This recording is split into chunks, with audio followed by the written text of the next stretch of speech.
Hello, my name is Mikan Ng. I'm a professor working at the Chinese University of Hong Kong in China's first special administrative region.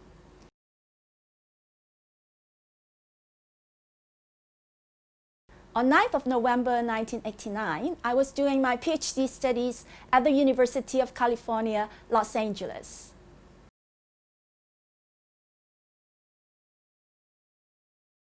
I wanted to be a teacher, and my dream has come true.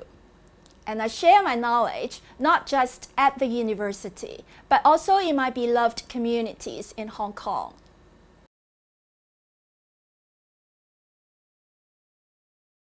My research wants to break the wall of a growth at all costs mentality in Hong Kong, with the hope of restoring an ecological and humane urbanism for people from all walks of life to enjoy a healthy, convivial, and flourishing life.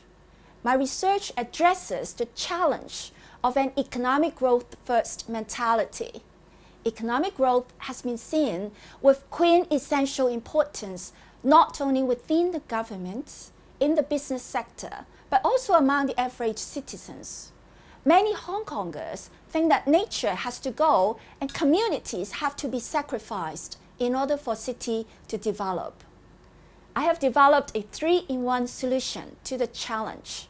I turned my social activism into my research works so that I can help provide the necessary theoretical discourses for an ecological and humane urbanism. My research findings feed back to my social activist work so that people can see and believe that there are feasible alternatives to an economic growth-first development that has contributed to environmental degradation and community demise.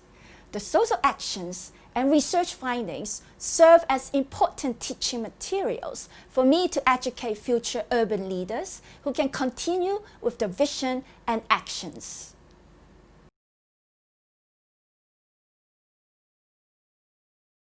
Many people believe that Hong Kong has low land and hence people have to live in small flats and poor families have to live in subdivided units. This has also justified the government's continuous reclamation of land from the sea. However, my research showed that only 25% of land in Hong Kong is built-up areas. While we do have about half of the land as country parks and conservation areas, the city should still have about 25% of land that can be planned strategically to solve various urban issues. Developing strategically this land is much more ecological and humane because some of this land has been degraded into brownfield sites and storage ground. Also, reclamation of land from the sea destroys not only the local marine ecology, but also ecosystems elsewhere when sand and fill materials are excavated.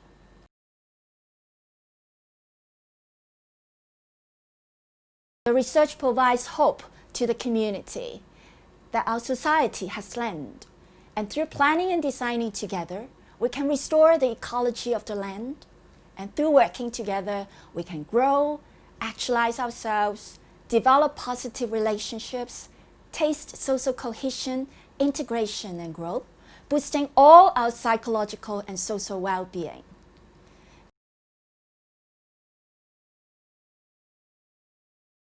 The next research question for me is to search for a business model that will yield the double dividend of any sustainable city.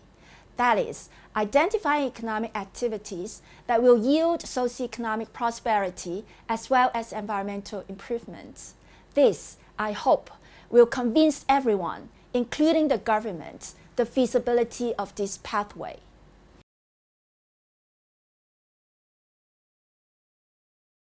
My best friend always wonders why, after more than 2 decades of advocating these ideas, I can still speak about them as if I'm saying it for the very first time.